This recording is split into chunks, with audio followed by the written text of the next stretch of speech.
baline jaga tuene mangde entek state ajeg mok sata jaga ite jaga baline.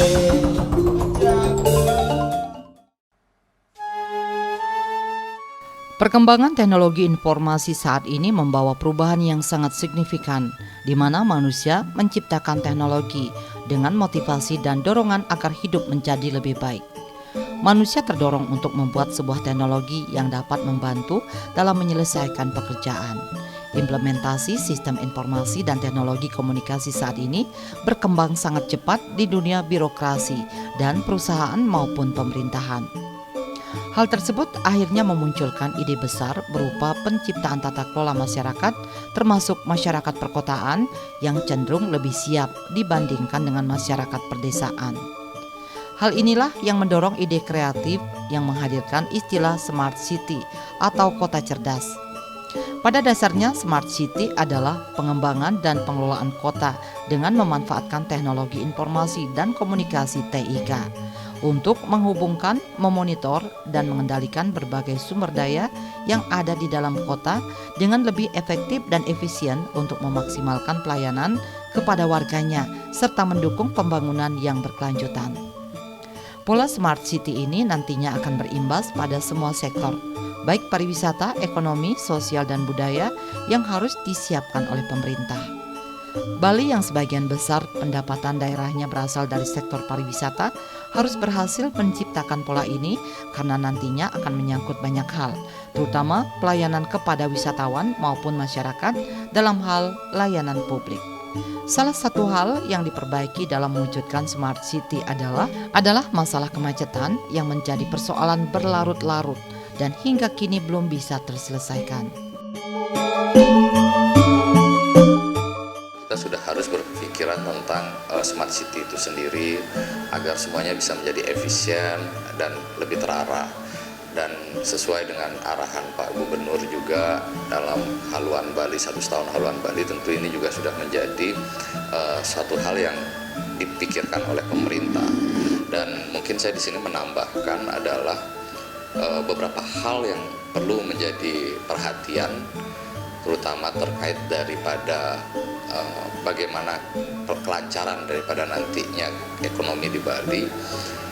Memang yang menjadi kendala saat ini yang paling besar adalah terkait dari ketika kita berbicara pariwisata yang sudah tumbuh semenjak terjadinya COVID kemarin, di mana sekarang seperti kita ketahui Bali masih tetap tergantung dengan pariwisata, dan pariwisata sudah mulai membaik lagi sekarang. Jadi ini harus segera kita sikapi, karena seperti kita bisa lihat saat ini ketika pariwisata itu sudah kembali normal, terjadi kemacetan yang di mana-mana. Nah, ini ketika kita berbicara Smart City ini harus segera kita tanggulangi, dan di mana memang sudah ada wacana untuk segera melakukan LRT ke depannya atau kereta listrik. Nah, ini sangat membantu saya lihat karena ini sudah sangat dibutuhkan di Bali. Saat ini masih belum memadai transport umum di Bali, dan ini bisa mengurangi daripada kemacetan-kemacetan yang terjadi di Bali ketika pariwisata sudah nanti kembali normal seperti tahun-tahun sebelumnya di tahun 2019. Jadi harapan saya salah satunya untuk kita berbicara Bali ke depannya adalah bagaimana kemacetan ini bisa kita tanggulangi, terutama di daerah-daerah yang padat akan pariwisata seperti Badung, Denpasar, Gianyar. Nah, ini yang harus segera ada solusinya agar tidak menjadi bumerang di saat nanti pariwisata sudah kembali normal, kita masih mengalami kesulitan dalam menghadapi kemacetan ini. Bali sebagai daerah pariwisata, tentu masyarakat yang berinteraksi adalah masyarakat internasional ya. Sebagai daerah pariwisata, Bali memerlukan berbagai tunjangan termasuk fasilitas pariwisata ya, termasuk SDM. Nah, sehingga di samping dipenuhinya dengan masyarakat internasional yang berinteraksi di Bali, juga pasti terjadi peningkatan urbanisasi ya. urbanisasi ini akan membawa dampak yang luar biasa karena harus menyiapkan sarana prasarana, baik itu transportasi, udah itu pendidikan, kesehatan, belum lagi masalah-masalah yang ditimbulkan termasuk pencemaran, sampah dan lain sebagainya ya. Karena setiap masyarakat yang ada di perkotaan ini mereka memiliki ekspektasi yang tinggi ya, dengan kehidupan yang modern dan berkecukupan. Harapan mereka terhadap lingkungan kerja, lingkungan tinggal, dan pelayanan publik perlu disiapkan secara baik ya. Nah, untuk itu maka Smart City menjadi harapan dan kemajuan perkotaan ya. Bagaimana Smart City ini bisa diwujudkan di berbagai bidang ya, termasuk di politik, sosial, ekonomi, keamanan, budaya ini ya. Semua ini memerlukan kerja keras dari masyarakat itu sendiri maupun dari pemerintah ya. Terhadap beberapa hal yang menyangkut indikator Smart City, baik itu ekonomi, smart ekonomi ya, smart mobility, udah itu environment, smart people, termasuk juga smart governance ya. Ini semuanya perlu dukungan ya, baik dari masyarakat maupun pemerintah ya. Karena bagaimanapun masyarakat modern yang ada di perkotaan, baik itu tamu maupun orang-orang yang datang ke kota, ini memerlukan pelayanan yang baik ya. Semuanya transaksi dengan kemajuan teknologi informasi dan komunikasi akan menyebabkan pelayanan lebih cepat dan lebih singkat ya. Smart City merupakan upaya-upaya inovatif yang dilakukan ekosistem kota dalam mengatasi berbagai persoalan dan meningkatkan kualitas hidup masyarakatnya. Objek dari program Smart City adalah masyarakat karena pemerintah dan infrastruktur kota. Selain itu, Smart City bertujuan untuk mengintegrasikan informasi. Smart City bertujuan agar pemerintahan menjadi lebih efektif, efisien, bersih dan akuntabel, pelayanan publik yang baik, ramah lingkungan dan aman. Oleh karena itu, setiap kabupaten dan kota di Bali harus mampu menggunakan SDM, modal sosial, dan infrastruktur telekomunikasi modern untuk mewujudkan pertumbuhan ekonomi berkelanjutan dan kualitas kehidupan yang tinggi dengan manajemen sumber daya yang bijaksana melalui pemerintahan berbasis partisipasi masyarakat. Namun demikian, mengimplementasikan Smart City tidaklah mudah karena setiap kota memiliki permasalahan yang berbeda-beda. Smart City nantinya juga akan mempengaruhi penggunaan lahan baik untuk sektor pangan, sandang maupun perumahan. Seperti halnya sektor perumahan dan akomodasi pariwisata saat ini akan berpengaruh perumahan yang menggunakan lahan seminimal mungkin sejalan dengan semakin mahalnya harga tanah sehingga berpengaruh pada arsitektur budaya Bali, di mana dalam adat dan budaya Bali ada tatanan bangunan yang harus dilakukan, namun dalam program Smart City ini nantinya akan menjadikan tatanan tersebut tidak sepenuhnya diterapkan, namun dengan tidak menghilangkan adat dan budaya Bali. Mungkin hal yang lain juga yang terkait daripada Smart City yang bisa menjadi acuan adalah seperti kita ketahui lahan di Bali itu relatif sangat mahal dan tentu penduduk di Bali juga mengalami kesulitan untuk memiliki rumah tinggal. Nah, ini harus kita berikan solusi di mana sudah tidak bisa lagi sekarang di Bali ini membeli lahan dengan lahan-lahan yang relatif besar ya. Jadi dengan pendapatan UMK yang kita pahami saat ini, tentu daya beli daripada masyarakat Bali itu belum bisa serta-merta untuk mendapatkan rumah. Jadi memang seperti kita ketahui di Bali mungkin secara aturan luas kaflingan harus direvisi sehingga bisa menjadi terjangkau harganya, dan juga di saat modern seperti ini kebutuhan generasi muda bukan lagi rumah-rumah besar tapi rumah kecil yang ideal dan easy to maintain atau artinya gampang untuk dipelihara serta bisa terjangkau harganya. Mungkin itu yang juga harus menjadi acuan ke depannya agar Bali bisa tetap teratur dan bisa memenuhi daripada kebutuhan masyarakat. Dari sistem pemerintahan saat ini HIPMI juga sudah bekerjasama dengan PTSP, di mana kami mengapresiasi dari PTSP sehingga sangat mempermudah daripada perizinan dan lain-lain yang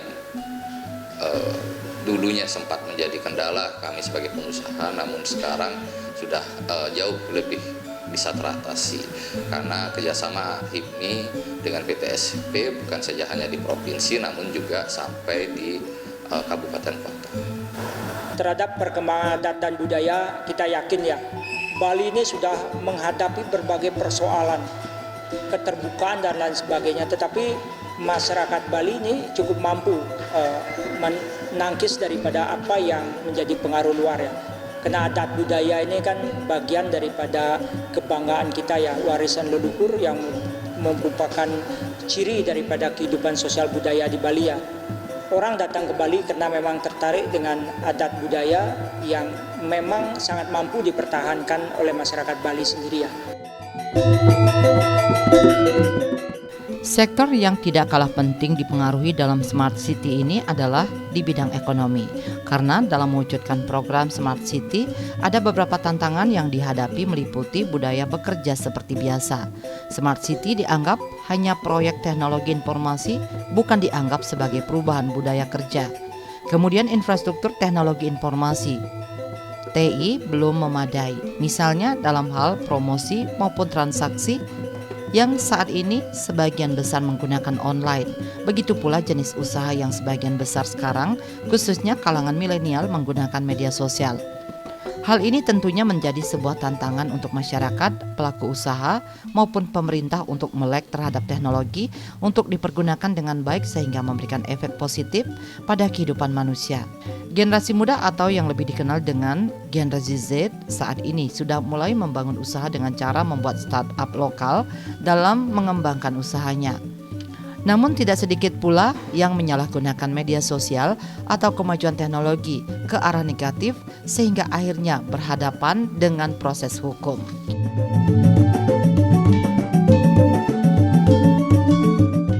Seperti kita ketahui saat ini memang zamannya digitalisasi, di mana hampir semua bisnis konvensional sekarang berhubungan dengan digitalisasi, dan saya yakini bahwa generasi muda tidak boleh buta akan digitalisasi karena sudah sangat dekat dengan digitalisasi seperti medsos dan lain-lain. Jadi sebenarnya itu bukan suatu hal yang baru bagi generasi muda, namun bagaimana kita bisa memaksimalkan daripada digitalisasi itu untuk bisa menghasilkan secara bisnis, bukan hanya sebagai suatu produk yang dijadikan sebagai tontonan belaka, namun bagaimana caranya agar itu bisa nantinya dijadikan sebagai alat-alat dalam cara melakukan bidang usaha atau bisnis di sini. Dan saya rasa sekarang memang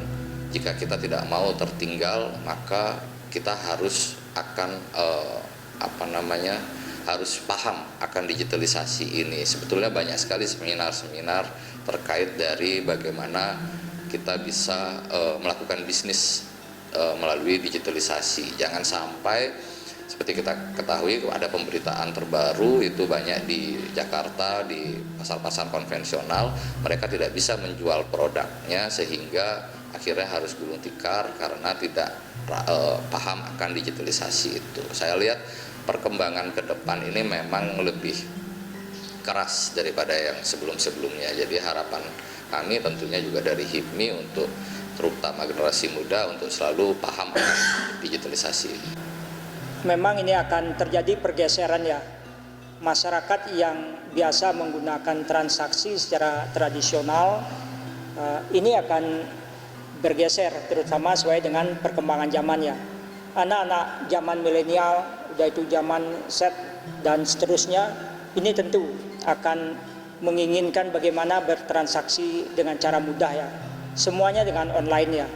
Dan kita yakin bahwa kegiatan-kegiatan seperti kegiatan pasar tradisional akan tetap ada ya. Karena ini kan bagian juga dari daya tarik pariwisata ya. Orang masih perlu ke pasar ya. Tetapi ini juga harus disesuaikan. Pasar ini sudah mulai menyiapkan kegiatan-kegiatan termasuk cara-cara bertransaksi yang modern ya. Persaingan global dan pasar bebas akan berdampak pada penerapan Smart City secara tidak langsung, khususnya di bidang pencarian kesempatan kerja maupun pembukaan usaha. Terlebih Bali saat ini yang pertumbuhan ekonominya, khususnya di bidang sektor pariwisata, menjadi daya tarik bagi pencari kerja maupun investor untuk menanamkan investasinya. Kondisi ini tentunya akan membuat para pencari kerja berlomba-lomba untuk ke Bali bukan saja dari Indonesia, namun juga dari luar negeri.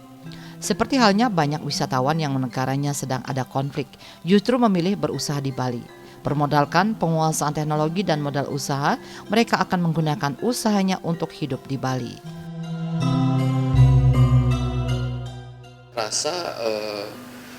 Memang ketika kita berbicara pasar bebas, ini menjadi satu konsekuensi dan memang di sini menjadi PR kita. Bahkan yang lebih saya khawatirkan bukan hanya smart city-nya, melainkan juga ketika kita berbicara 2045 itu ada bonus demografi yang artinya masyarakat yang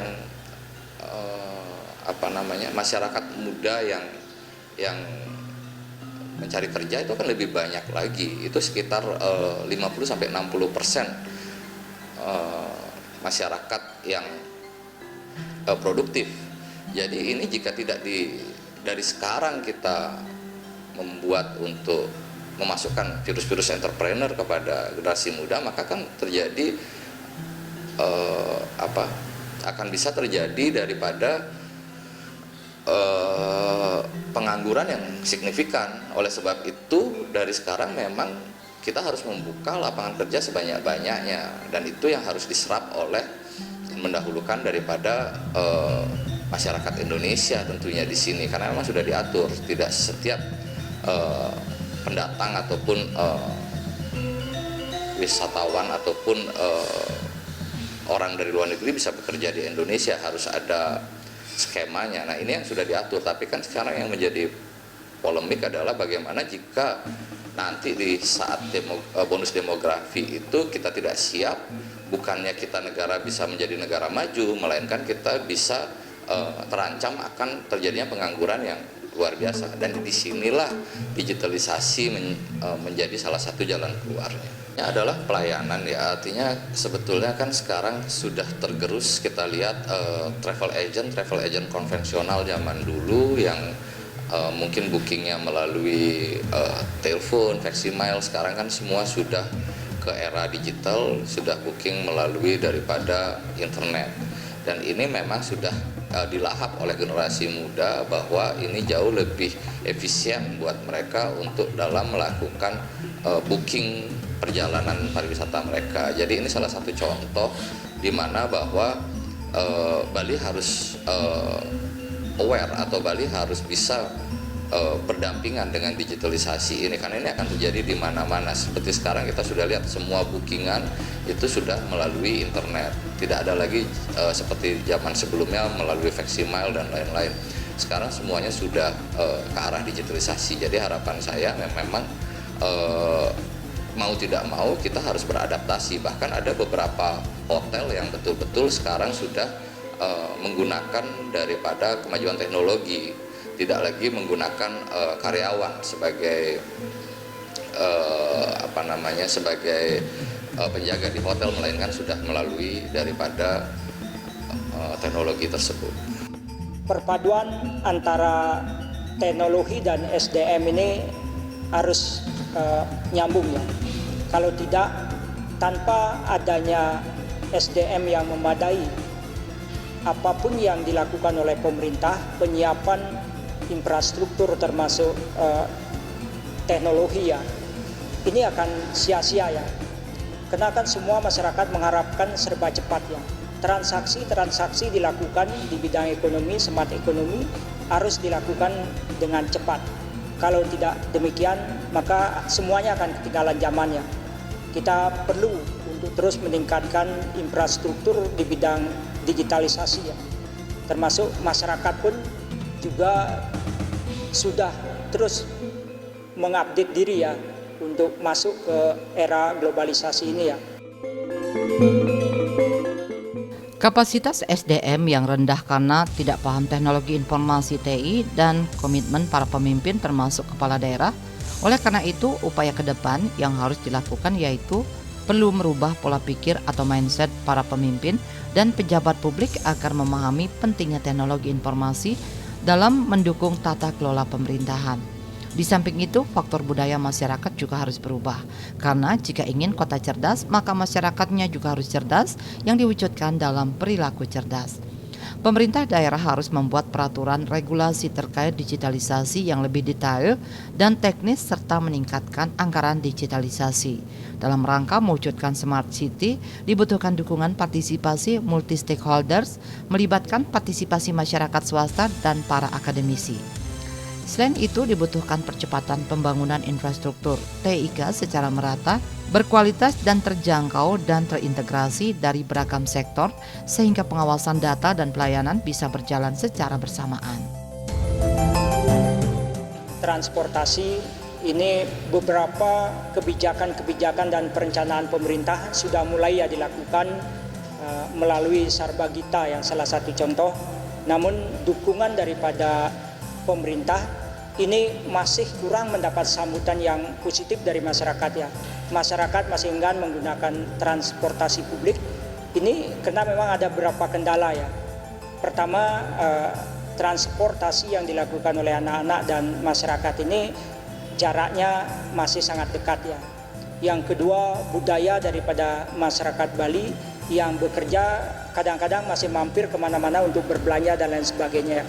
Beda dengan budaya masyarakat luar ya. Kalau di luar kan orang bekerja ya langsung bekerja dan pulang. Setelah itu baru melakukan kegiatan-kegiatan apakah itu piknik, udah itu belanja dan lain shopping. Kalau di Bali memang ini masih terjadi kendala ya. Di samping memang posisi daripada tempat kerja dan posisi tempat tinggal ini masih menyebar ya. Kecuali memang ada komplek-komplek yang seperti rumah susun dan lain sebagainya yang ada di luar. Ini sangat memungkinkan transportasi publik bisa berjalan dengan baik. Kalau kita melihat bahwa digitalisasi terutama kemajuan di bidang teknologi ya, ini mengharuskan segala sesuatunya transparan ya, termasuk di bidang anggaran ya.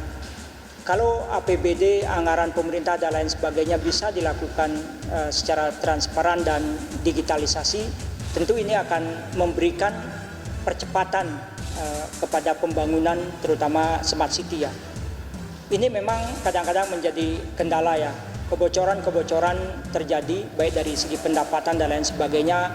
Kita tahu banyak transaksi-transaksi yang seharusnya dilakukan di hotel dengan menggunakan tipping box dan lain sebagainya menyangkut pajak begitu ya. Ini banyak kendala ya. Banyak kendala karena memang kesadaran terutama dari masyarakat belum maksimal ya. Pemerintah juga masih belum secara tuntas untuk menyelesaikan persoalan-persoalan teknologi ini ya, terutama terkait dengan pajak, baik itu pajak hotel, restoran dan beberapa pajak yang ada di perusahaan-perusahaannya.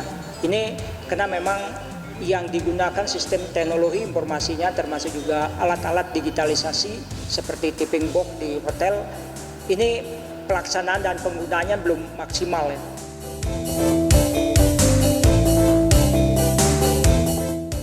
Saat ini merupakan momen yang tepat untuk mewujudkan smart city karena adanya beberapa peluang seperti perkembangan teknologi informasi dan komunikasi TIK yang pesat, jaringan internet yang lebih luas, badai inovasi menggunakan teknologi informasi, pertumbuhan jumlah pengguna internet yang meningkat pesat. Pemerintahan dan pemimpin mulai banyak yang mendukung serta mendanai digitalisasi baik di tingkat internasional, nasional maupun daerah serta adanya pandemi COVID-19. Namun demikian, hal ini jangan sampai merubah adat dan budaya Bali itu sendiri. Karena bagaimanapun adat dan budaya menjadi dasar dari kehidupan masyarakat Bali. Bali boleh menerapkan smart city terutama dalam hal untuk melindungi adat dan budaya, melalui kemajuan teknologi, terutamanya kawasan yang selama ini dinilai sakral. Smart City dan budaya Bali ini harus beriringan, di mana seperti kita ketahui bahwa Bali ini bisa terkenal di mancanegara karena adat budaya dan tentunya juga manusianya atau SDM-nya. Jadi ini harus tetap dijaga, tapi bukan berarti kita tidak bisa untuk maju ke depan ke arah yang lebih efisien. Jadi beberapa hal yang sifatnya bisa kita bikin efisien tentu kita juga harus pahami. Contoh saya ambil LRT itu gitu. Kita berbicara itu adalah suatu hal yang modern gitu. Tapi jika itu sangat membantu daripada budaya pariwisata kita di Bali, tentu itu bisa kita adaptasikan. Nah, ini cuman bagaimana teknisnya cara mengadaptasikan itu sehingga budaya-budaya di Bali itu tidak bergeser hilang, melainkan tetap terjaga, namun kita mengikuti daripada kemajuan zaman. Kemajuan zaman ini tidak bisa kita hindari, jadi memang kita harus hidup berdampingan. Seharusnya semuanya akan terlindungi ya, karena masyarakat pembayar pajak ini dia sudah mulai taat ya. Tetapi kalau penggunaan daripada pajak ini tidak dilakukan dengan baik atau tidak transparan, maka masyarakat pun akan ogah membayar pajak. Bagaimana kita akan mengenakan terhadap tamu $10 ya setiap yang datang ke Bali. Nah, setiap pungutan dan pajak yang dilakukan ini kan harus penggunanya transparan ya. Termasuk juga pembangunan yang digunakan untuk kepentingan adat budaya, pelestarian ini juga harus kelihatan. Apalagi menyangkut keamanan, kenyamanan ya. Kalau hal ini tidak terjadi, maka orang tidak akan percaya lagi. Banyak gugatan-gugatan yang dilakukan oleh masyarakat terhadap pengenaan pungutan maupun pajak yang dilakukan baik kepada masyarakat internasional, tamu maupun masyarakat lokal. Kami sangat optimis ya bahwa ke depan ini Smart City ini sangat dibutuhkan karena sesuai dengan perkembangan zaman daripada kehidupan bermasyarakat dan bernegara ini ya. Untuk itu maka kecerdasan, kota cerdas memang harus diwujudkan dalam rangka untuk meningkatkan kehidupan masyarakat berbangsa ya. Karena kita tahu kebutuhan zaman ini sangat mengharapkan masyarakat akan lebih maju, masyarakat akan lebih mengharapkan daripada kemajuan teknologi dan informasi dimanfaatkan dengan sebaik-baiknya ya. Tantangan perkotaan menuju Smart City tentu saja kompleksitas di mana permasalahan kota yang berkembang sangat cepat. Sedangkan solusi-solusi konvensional seringkali tidak dapat mengejar kecepatan pertumbuhan masalah tersebut. Jadi, jika penyelesaian dilakukan dengan solusi-solusi yang biasa saja, maka akan tertinggal karena lebih cepatnya permasalahan, sehingga diperlukan solusi-solusi baru yang lebih efektif dan inovatif untuk menyelesaikan permasalahan Smart City. Smart City juga menghendaki adanya sumber daya manusia yang aktif, kreatif, serta munculnya komunitas-komunitas yang peduli sesama. Kota cerdas mengintegrasikan semua itu agar saling terhubung. Integrasi inilah yang nantinya membuat sebuah kota menjadi lebih layak untuk dihuni, berbudaya aman, nyaman, dan manusiawi. Namun demikian, Smart City ini diharapkan tidak merubah jati diri Bali sebagai masyarakat yang beradab dengan memegang teguh adat dan budaya, mesti nantinya dipadukan dengan kemajuan zaman yang tidak bisa dihindari. Jati diri sangat diperlukan dalam membangun karakter manusia yang berimbas pada pembangunan manusia seutuhnya yang berbudi pekerti luhur.